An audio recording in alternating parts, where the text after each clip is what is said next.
Now let's get into the edits and how we can make our sky pop if the camera kind of captures something a little flatter than we expected. So the first thing we're going to do here is, well, one way, I mean, I'm basically looking at the sky and saying, well, it looks too bright. I know that that's why the sky looks so flat. It's just too bright. And so I think, let's darken the photo so that we can see more color and detail in the sky. Hey, that looks pretty good there. But of course, what just happened? The entire photo just went dark, and now the rest of the photo doesn't look good. So this is a classic situation where you have your photo is kind of half bright and half dark, and the camera really can't capture that so well. So you've got to kind of do the best you can in the moment, get the best photo you can, and then do some editing to even things out.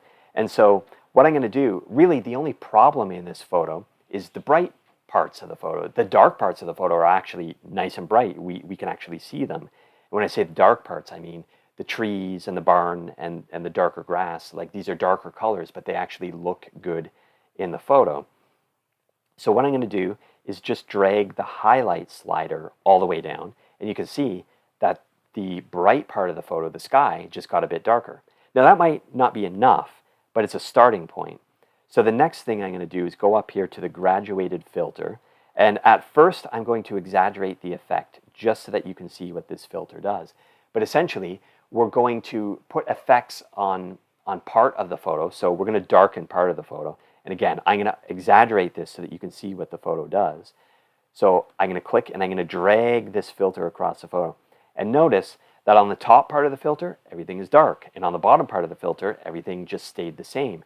And in the middle is the transition, a smooth transition from dark to light. And the wider you drag the filter, the more gradual, and that's why they call it a graduated filter, the more gradual the transition is. So let me delete that.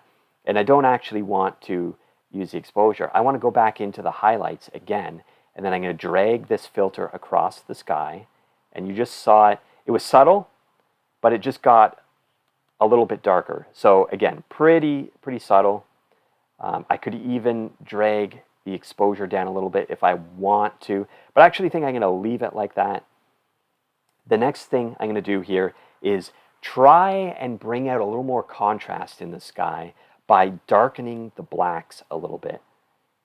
And you can see parts of the sky getting darker just a little bit. Essentially what Lightroom is doing is looking for the very darkest parts of the sky and making them darker, but nothing else really. And then if you want to add a little bit of clarity, kind of make the clouds pop, you could add some clarity to do that. That's gonna kind of crispen up some of the lines there, bring out a little more texture and whatnot. And then if you feel as though it's still flat color-wise, you can bring the saturation up a bit to whatever point that you're happy with there. And let's see, I'm just going to drag this filter. Of course, you can move this filter around even after you've put it there. You can move it around and do what you want with it. Do some fine tuning.